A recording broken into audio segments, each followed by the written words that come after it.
지난주부터 우리 거룩한 역주행이라는 주제로 이제 달려가고 있습니다. 지난주 첫 시간, 그리고 오늘은 이제 두째 시간인데요. 두째 시간 말씀을 로마서 12장 마지막 부분에 있는 말씀을 가지고 말씀을 전하려고 합니다. 말씀의 제목은 다르게 익어가기. 성도는 달라야 됩니다. 왜냐하면 그 이름 자체가 다르다는 거거든요. 거룩한 물이 아닙니까? 구별된, 즉 다른 물이라는 것입니다. 가을이 되어 이제 열매도 많이 익어가고 있습니다. 우리도 익어갑니다. 여러분, 그냥 늙어가지 마시고 익어가시기 바랍니다. 인격이 익어가고 여러분의 말이 익어가고 여러분들의 믿음이 익어갈 수 있기를 주의 이름으로 축복합니다. 그게 다른 것 아니겠습니까? 우리는 사람입니다. 저도 물론 사람이고요. 사람인 변혁 목사가 늘 고민하는 게 있습니다. 그건 뭐냐면 한 번뿐인 인생 어떤 삶을 살아야 되는가, 이런 고민이 있습니다. 인생이 두 번이라면 한 번은 그냥 막 살아보고 싶어요. 그리고 한 번은 뭐 정신 차리고 제대로 살면 안 되겠습니까? 근데 딱 한 번밖에 없다고 하네요. 그것도 언제가 끝날지 모르는, 마지막을 모른다고 합니다. 어떤 삶을 살아야 하나 늘 고민하며 생각하며 살아갈 수밖에 없는 이유가 되겠지요. 하지만 세상 사람들은 아주 쉽게 대답을 합니다. 세상 사람은 자기가 어떤 사람인가를 소개할 때 대체로 보면요, 숫자로 소개합니다. 당신은 어떤 사람입니까? 어떤 사람이냐고 물어보는 것은 굉장히 깊이 있는 질문인데, 근데 보통 생각 없이 사는 사람은요, 이렇게 대답을 합니다. 아, 나 말입니까? 나는요, 나이가 몇 살입니다. 아, 나 말입니까? 내가 이 직장 생활 몇 년째 하고 있습니다. 나 말입니까? 내가 이 분야에서 몇 년째 하고 있습니다. 나 말입니까? 나 1년 연봉 이 정도 됩니다. 얼마입니다. 한마디로 말하면 뭐죠? 전부 다 숫자로 자기를 표현한다는 겁니다. 숫자로 자기를 표현하는 것은 누구나 할 수 있어요. 물론 뭐 맞는 부분도 있습니다만은, 그러나 어떤 분의 글을 인용하여 한번 생각해 보려고 합니다. 그분의 글에 의하면 내 나이가 몇이고 경력이 몇이고 연봉이 얼마인 사람이요, 이렇게 말하기보다 그 사람은 참 꽃을 좋아하던 사람이죠. 그 아이는 참 가족을 참 아꼈던 사람이죠. 그 사람은 옆에 있는 친구와 늘 함께 웃어줄 수 있고 울어줄 수 있는 그런 사람이죠 라고 표현하고 싶다는 것입니다. 나는 어떤 사람으로 살아야 되느냐? 여러분, 숫자로 만들어가는 내 인생이 아니라 문장으로 만들어가는 인생을 살아갈 수 있기를 바랍니다. 여러분의 인생에 여러분이 생각하시는 내가 누군데 말이야, 여기서 숫자만 빼고 나서 나머지 뭐가 있나요? 가을입니다. 가을은 참 생각하기 좋은 계절 아니겠습니까? 하나님 앞에 내가 어떤 사람으로 살아왔고 또 앞으로 어떤 사람으로 살아야 될 것인가를 깊이 생각하는 그런 가을이 될 수 있기를 바랍니다. 그분의 책에는 마무리를 이렇게 합니다. 당신의 삶이 숫자로 설명되지 않기를 바랍니다. 누구 이야기하면 그 사람 몇 살까지 살았대. 누구 이야기하면 그 사람 그거 몇 년 좀 했대. 여러분, 그런 게 아니라 오늘 이것을 우리에게 적용하면 자칫하면 이래 될 수 있습니다. 나 이래봬도 우리 강릉제일교회 20년, 30년 다녔다고 숫자밖에 자랑할 게 없어요. 여러분의 삶이 숫자로만 설명되지 않기를 주의 이름으로 축복합니다. 성경은 우리에게 그래서 다르게 살아야 된다고 말씀하십니다. 다르게 사는 기준이 있어야 되겠죠. 간단하게 두 가지를 말씀드리죠. 이전의 나와 달라야 된다는 것입니다. 멀리 보면 예수 믿기 전과 예수 믿은 이후가 달라야 된다는 말이고요. 가장 짧게 보면 어제의 나와 오늘의 내가 달라야 된다는 말씀입니다. 두 번째로 달라야 되는 기준은요, 세상과 달라야 됩니다. 여러분, 세상과 다르게 살아가는 것을 우리는 거룩한 역주행이라는 용어를 지금 사용하고 있습니다. 고속도로에서 역주행 나면 큰일 나죠. 나도 다치고 애꿎은 사람 참 고통스럽게 만드는 거죠. 하지만 거룩한 역주행은 사고가 아니라 세상에 소망을 주는 사건입니다.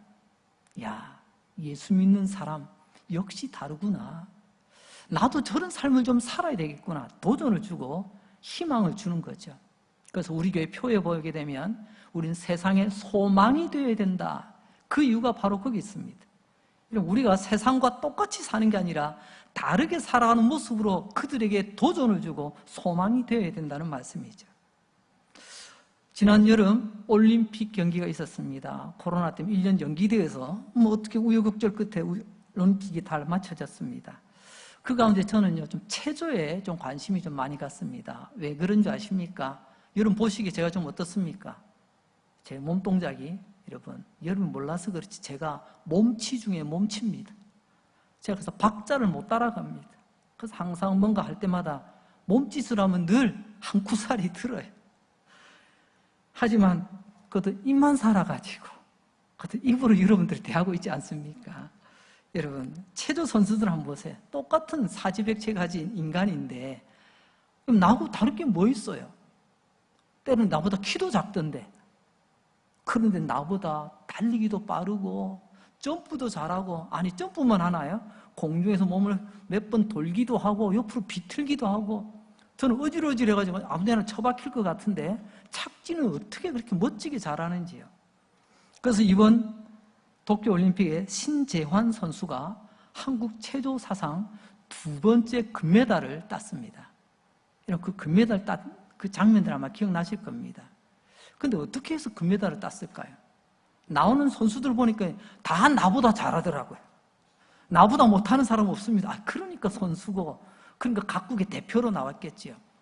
근데 그 선수들 중에서도요, 신재환 선수는요, 해설가가 그러더라고요. 저기는 독보적인 기술입니다. 저는 아무나 할 수 없는 기술입니다. 최고의 난이도입니다. 심사위원들요, 바빠졌어요. 뭔가 끄적끄적 하더라고요. 나중에 대충 보니까요, 기본 실력 가지고는요, 금메달 못 따더라고요. 기본 실력은 누구나 다 할 수 있는 겁니다. 근데 금메달은 누가 따느냐? 다른 선수들보다 난이도가 높은, 기술이 높은, 좀 따라하기 힘든 그런 기술을 시도해서 성공적으로 마치게 될 때에 가산점이 붙더라고요. 거기서 승패가 갈라지고 거기서 메달의 색깔이 달라지는 것을 보았습니다. 여러분, 우리는 거룩한 역주행이라고 하는 몸부림을 쳐야 되는 사람들입니다. 그런데 거룩한 역주행을 체조라고 한번 비교를 해본다면 이 거룩한 역주행의 최고의 난이도가 뭘까요? 거짓말 안 하는 거, 그건 기본 아닙니까? 남의 것 안 뺏는 것, 그것도 기본이죠. 욕심 부리지 않는 것, 여러분 나름대로 다 난이도가 있지만 그것은 평이합니다. 그렇지만 최고의 난이도는 아니죠. 첫 번째 말씀의 주제입니다. 자, 그렇다면 거룩한 역주행의 최고 난이도는 뭘까? 여러분, 이 최고의 난이도를 감당할 수 있으면 여러분 인생도 메달이 달라지게 되는 것입니다. 로마서 12장 21절 이렇게 말씀하십니다. 악에게 지지 말고 선으로 악을 이기라. 두 토막으로 한번 내볼까요? 첫 번째 토막은요, 우리 삶에는 악이 반드시 존재한다.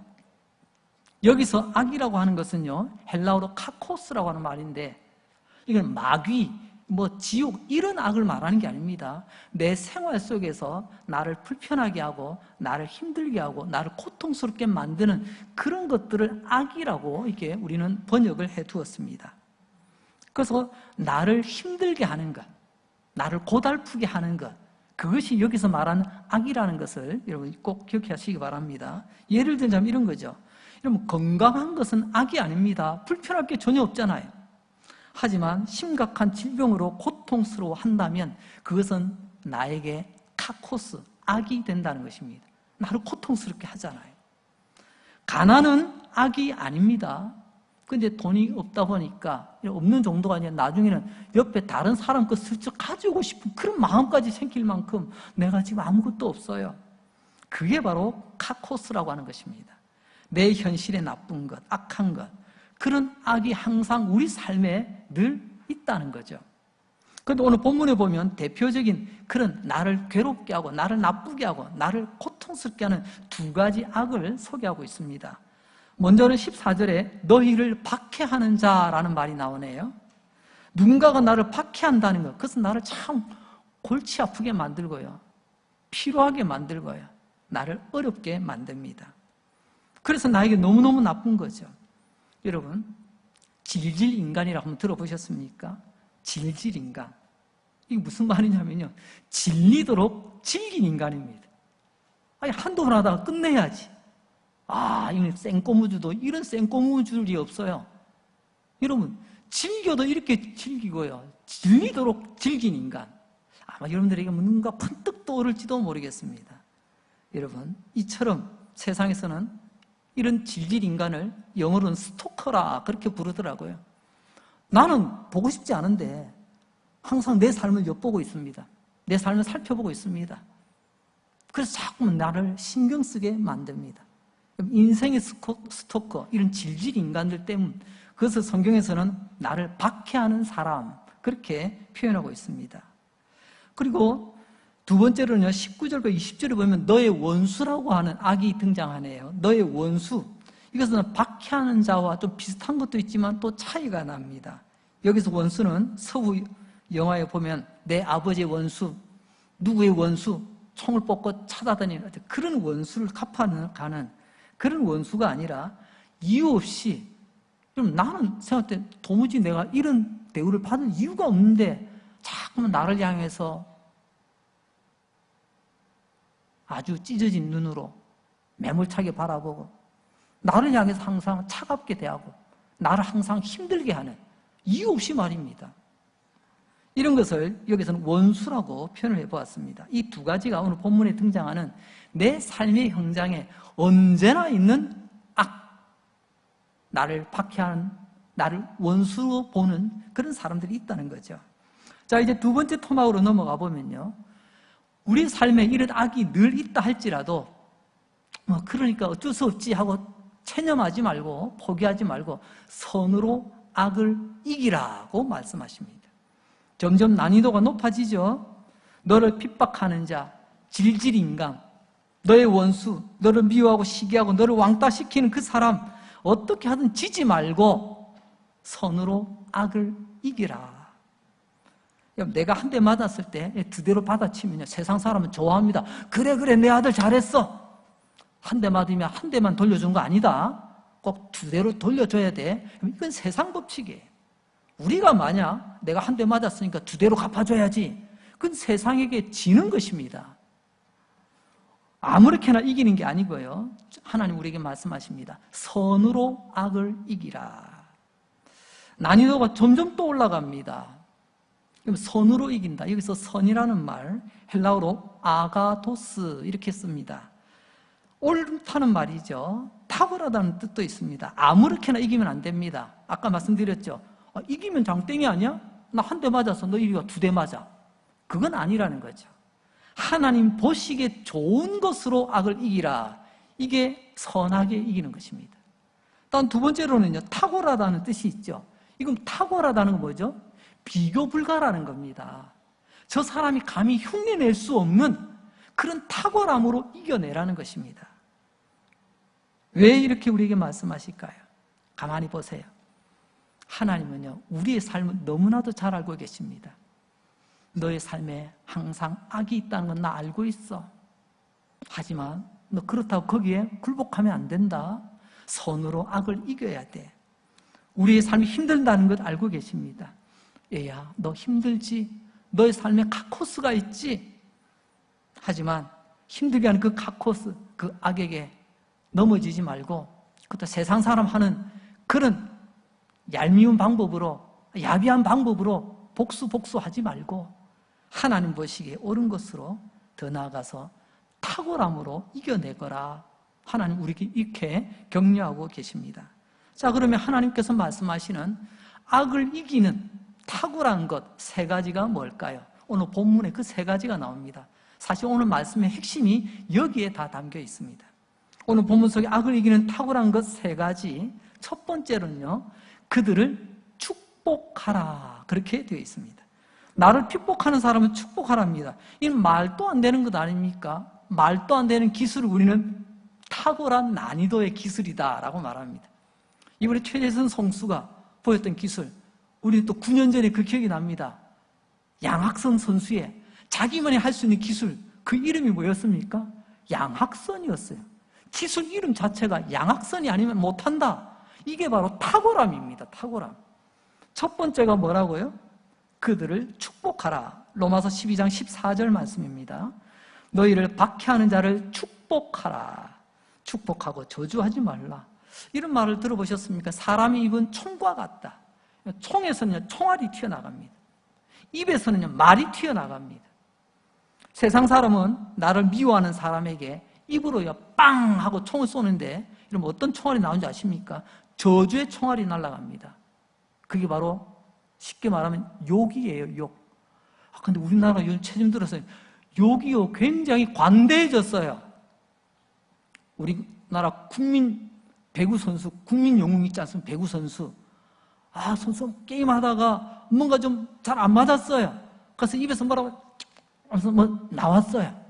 근데 우리나라 사람 누가 봐도 저희 말하는 게 욕이라는 거 알아들어요. 그런데 참 해설자가 참 능글능글하게 이렇게 넘어가죠. 식빵이라고 한 것 같아요. 식빵이라고. 욕한 것 아니죠? 예. 여러분, 우리가 때로는 마음이 불편하고 때로는 나를 힘들게 하는 사람에게는 내 입으로 총을 쏘는데 제일 쉽게 쏘는 총이 바로 욕하는 겁니다. 안 그렇습니까? 세상 사람들은 욕이라고 하는 총알이 제일 먼저 나가지만 그러나 예수 믿는 사람 입에서는요 욕이라고 하는 저주의 총알이 나가서는 안 된다라고 지금 말씀하고 계십니다. 우리 예수님은 예수 믿는 우리가 그렇게 살면 안 되는데 그렇게 이기면 안 되는데 어떻게 이기게 되느냐? 똑같이 그렇게 하지 마라. 그거는 기본이다. 그건 일반 누구나 할 수 있다.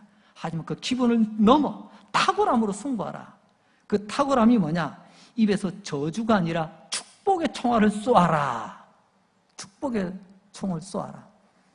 제가 청년 때 교회 부흥집회 때 어느 강사님이 이런 재미난 예화를 하나 들으시더라고요.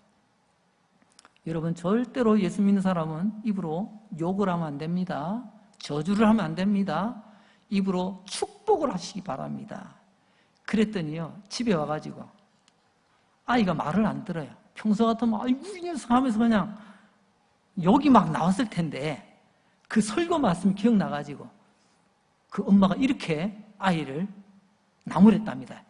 이 만복을 받을 녀석아, 이 만복을 받을 녀석아. 그러니까 말은 만복인데 좀 어감은 조금 그렇지요. 근데 말이라도 욕은 안 하려고 하는 그 엄마의 마음이 느껴지잖아요. 저주가 아니고 이 만복을 받을 녀석아. 잘못돼도 만복을 받으라는 거죠. 그렇습니다.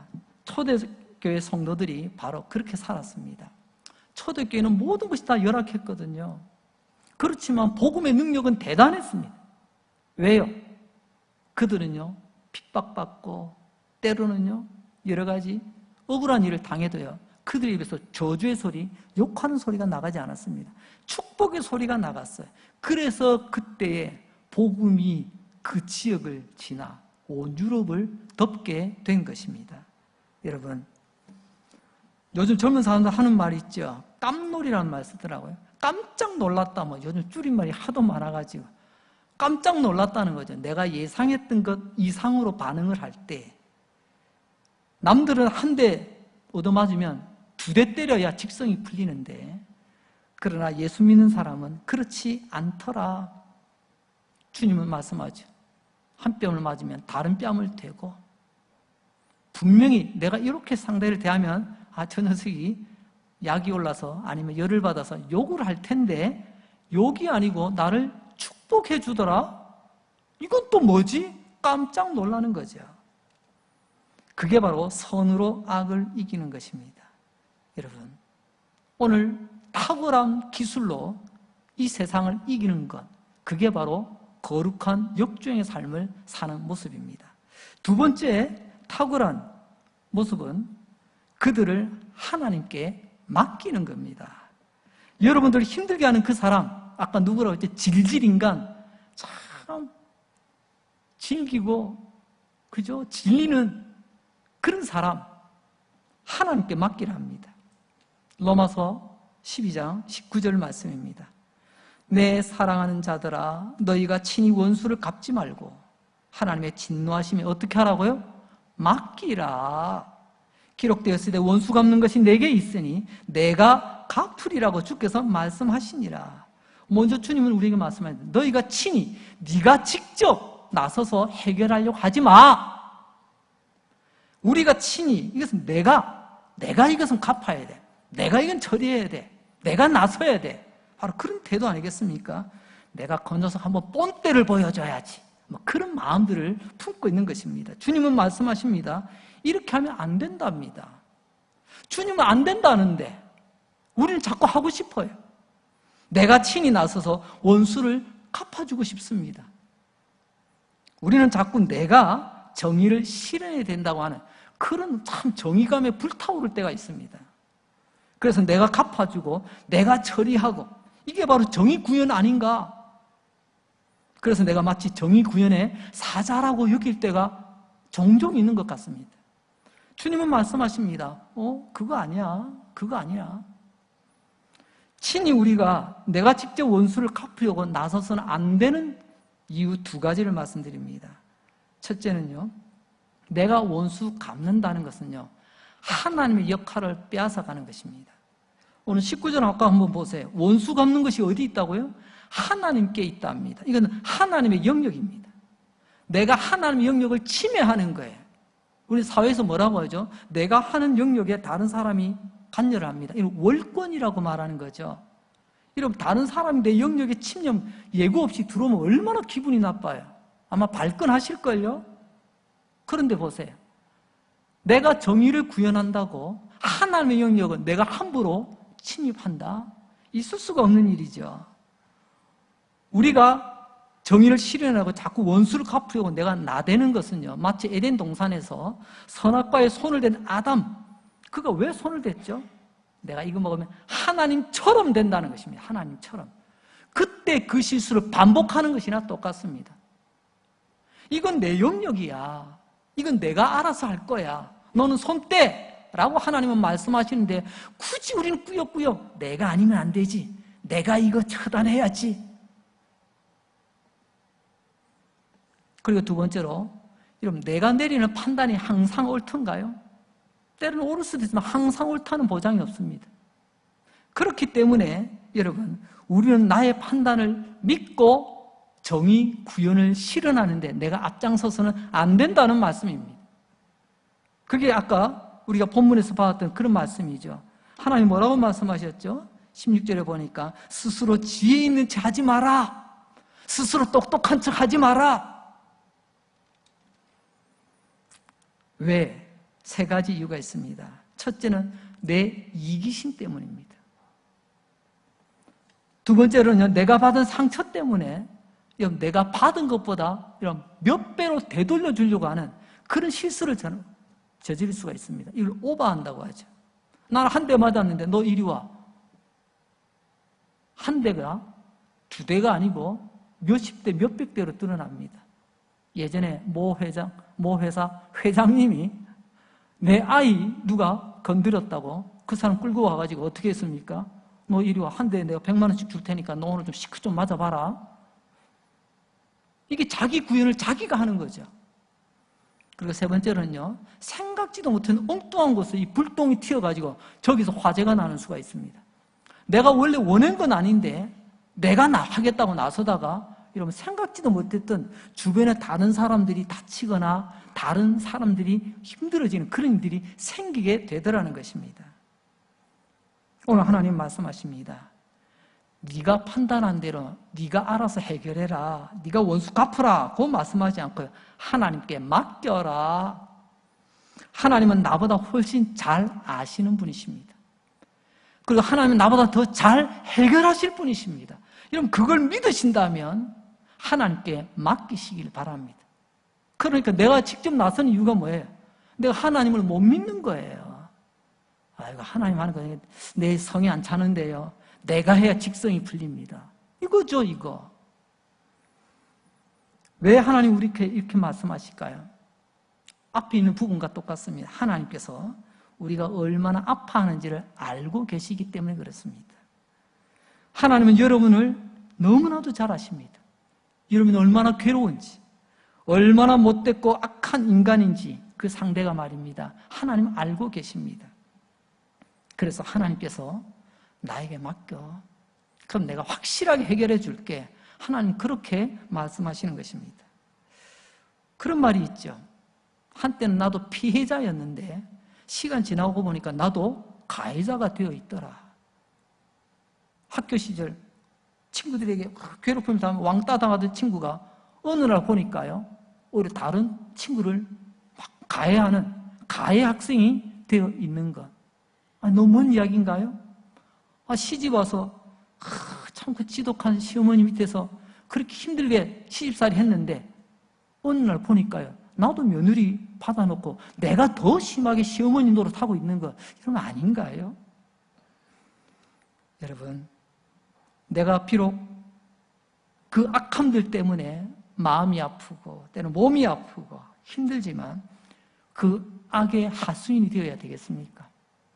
내가 피해자였다고 또 누군가를 또 피해자로 만들었어야 되겠습니까? 주님께 맡기며 탁월함으로 이 악을 이겨내는 것이 선으로 악을 이기는 것이다 라고 하나님께서 말씀하고 계십니다. 여러분, 이 말씀을 믿으신다면 여러분 힘으로 안 되죠? 여러분 감정으로 안 되죠? 그래서 기도하라는 거예요. 하나님, 나 정말 이거 억울해서 못 있어요. 나 이거 기분 나빠서 못 있어요. 나 이거 너무 아파서 못 있어요. 하지만 하나님 말씀에 순종하겠습니다. 순종할 수 있는 믿음을 주세요. 순종할 수 있는 은혜를 주세요. 하나님 말씀처럼 하나님이 좀 알아서 해결해 주세요. 이렇게 기도하시기를 바랍니다.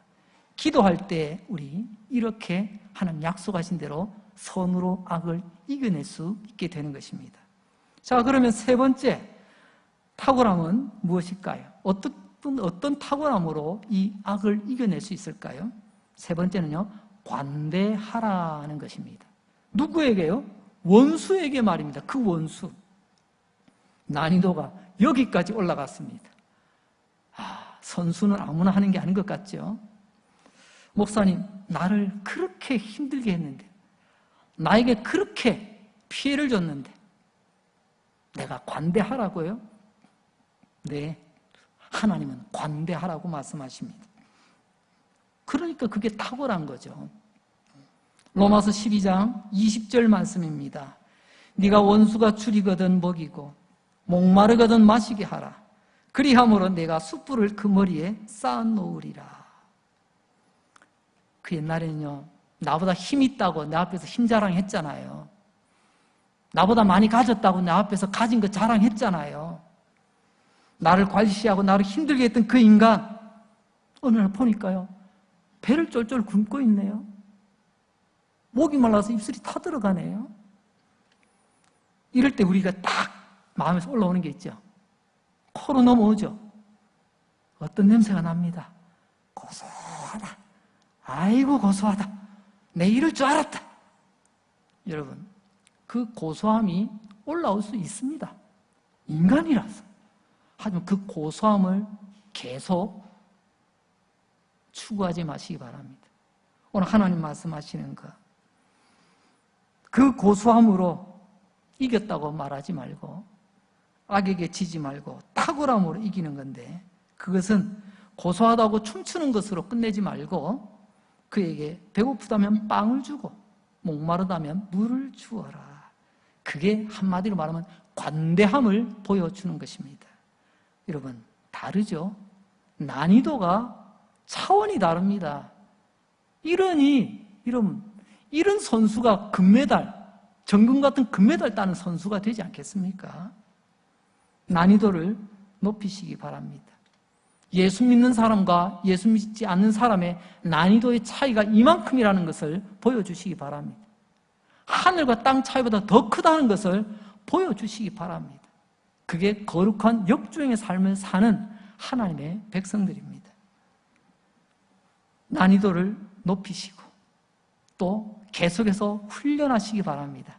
그러면 메달은 여러분의 것입니다. 마태복음 5장 43절, 44절 말씀입니다. 다 같이 한번 읽어볼까요? 시작. 또 내 이웃을 사랑하고 내 원수를 미워하라 하였다는 것을 너희가 들었으나 나는 너희에게 이르노니 너희 원수를 사랑하며 너희를 박해하는 자를 위하여 기도하라. 구약에서는요, 이웃은 사랑하고 원수는 미워하라. 그게 당연하다고 생각했습니다. 율법 아래 있을 때는. 그러나 이제 예수님은 말씀하십니다. 이제는 구약을 뛰어넘어, 그때는 그 정도 난이도였어요. 근데 이제 예수님을 통해서 우리는 난이도를 한층 더 높입니다. 이웃을 사랑하고 원수도 사랑하라. 이게 예수님께서 우리에게 하시는 말씀입니다. 유명한 신학자인 체스터톤이라고 하는 분이 계십니다. 그분이 이런 말씀을 하셨습니다.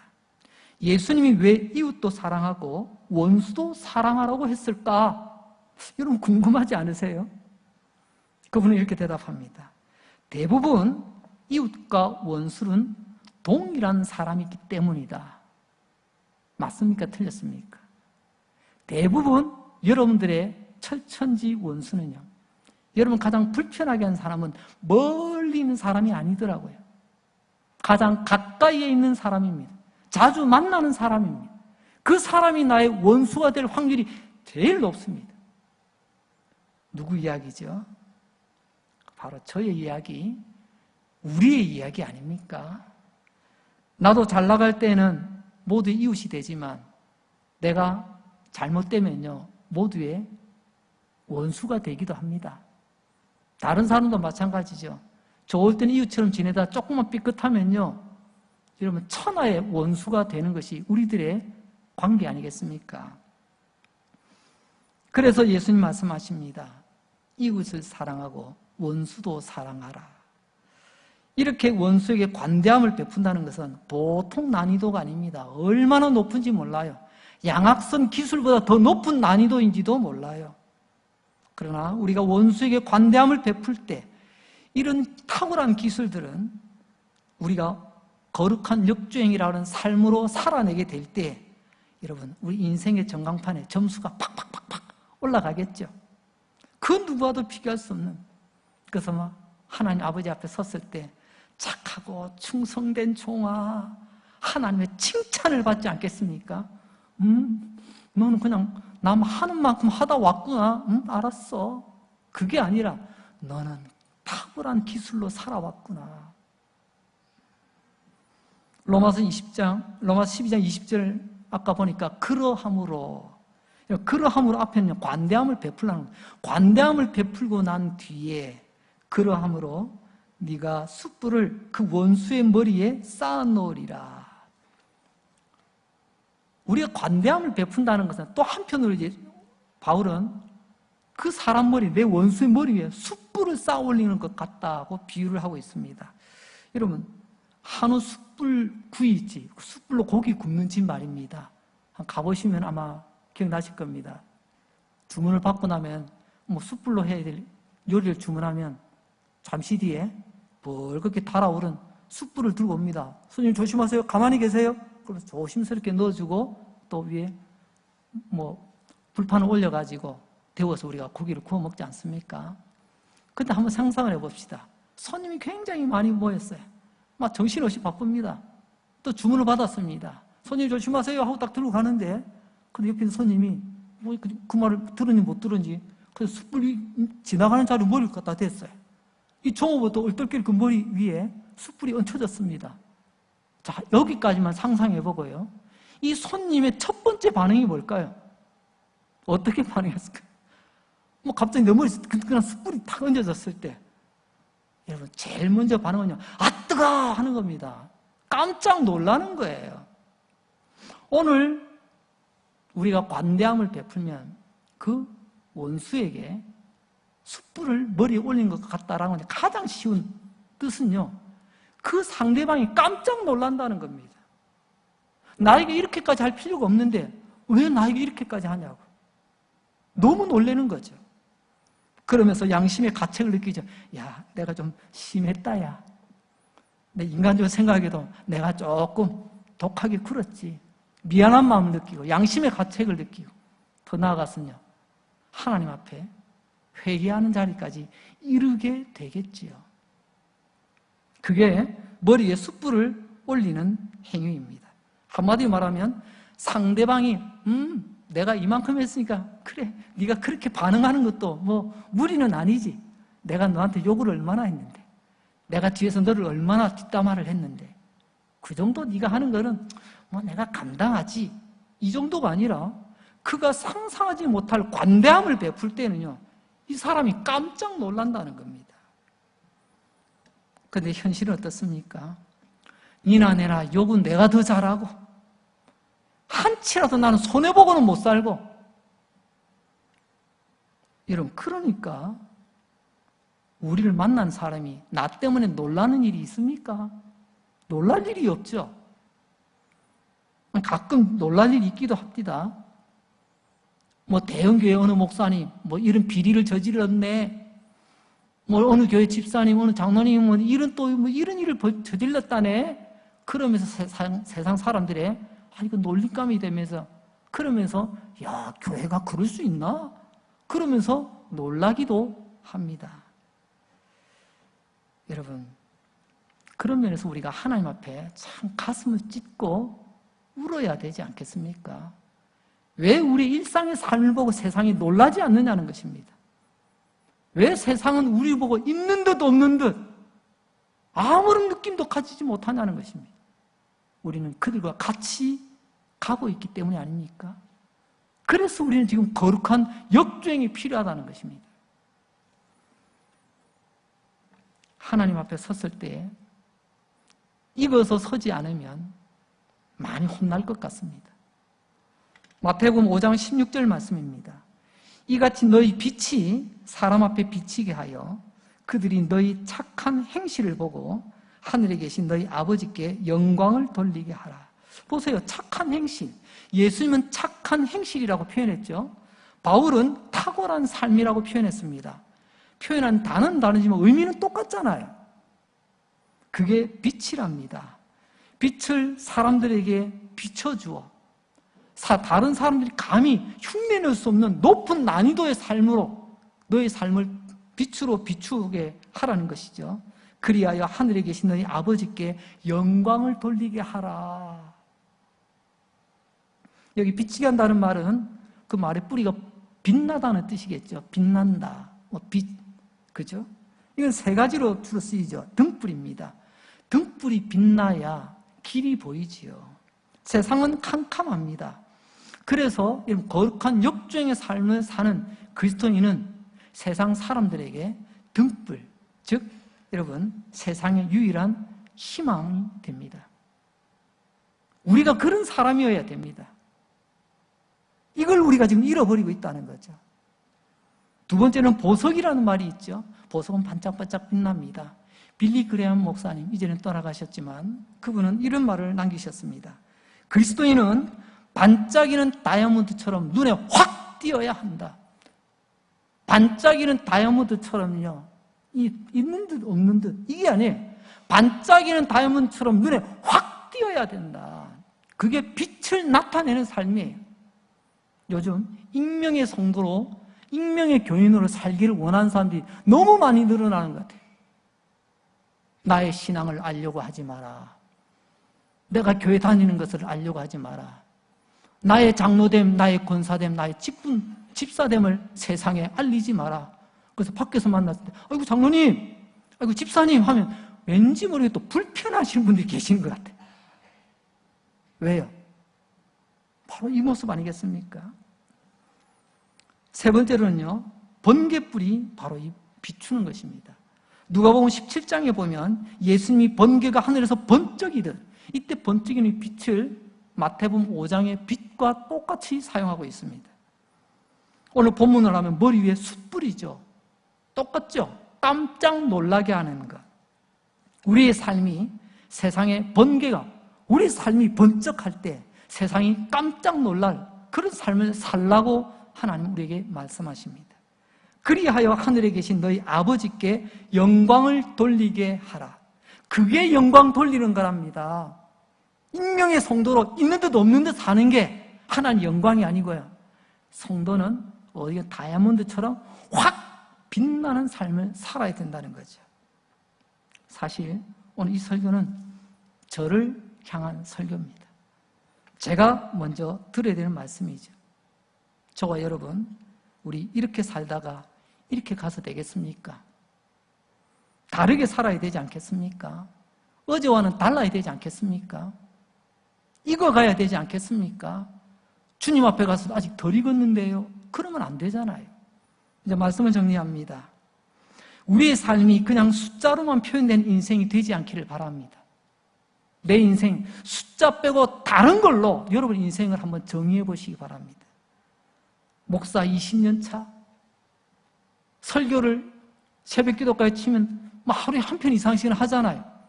10년 하면요 3600편 설교했다고. 여러분, 하나님 앞에 그게 무슨 의미가 있나요? 하나님 앞에 숫자는 의미가 없어요.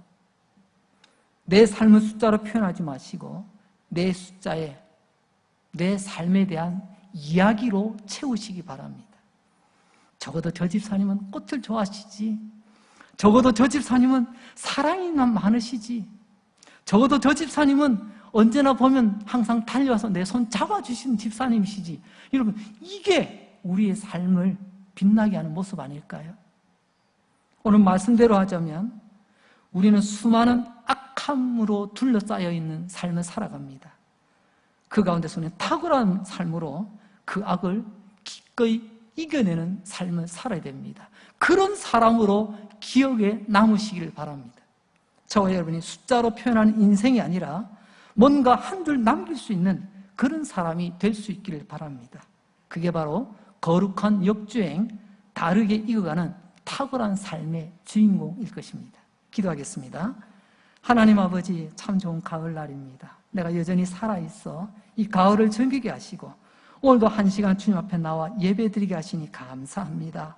걸어 나올 수 있는 다리 주셔서 감사하고 벌떡벌떡 뛰는 심장을 주셔서 감사하고 들을 수 있는 귀, 볼 수 있는 눈 주셔서 너무 감사합니다. 또한 깨달을 수 있는 지성과 내 마음에 성령의 감동 넘치게 해주시니 감사합니다. 주님, 오늘 말씀 잘 들었습니다. 하나님 앞에 다르게 살아야 되는데 내 인생의 난이도는 목사가 되기 전이나 지금이나 똑같습니다. 주님, 죄송합니다. 너무너무 미안합니다. 우리 예수님은 나 위하여 십자가에서 생명까지 내주셨는데 너무너무 죄송하고 미안합니다. 그런데 오늘 말씀을 주셨습니다. 잘 새겨듣고 남이 표현하지 못하는 최고의 난이도로 예수 그리스도의 이름으로 내 삶을 표현해내겠습니다. 은혜 아니면 안 되니 내 안에 은혜를 부어 주시옵소서. 어제와는 다른 나로, 세상과는 다른 나로 이 깊어가는 가을처럼 내 믿음과 내 인생도 익어가게 하여 주옵소서. 예수님 거룩하신 이름으로 기도합니다. 아멘.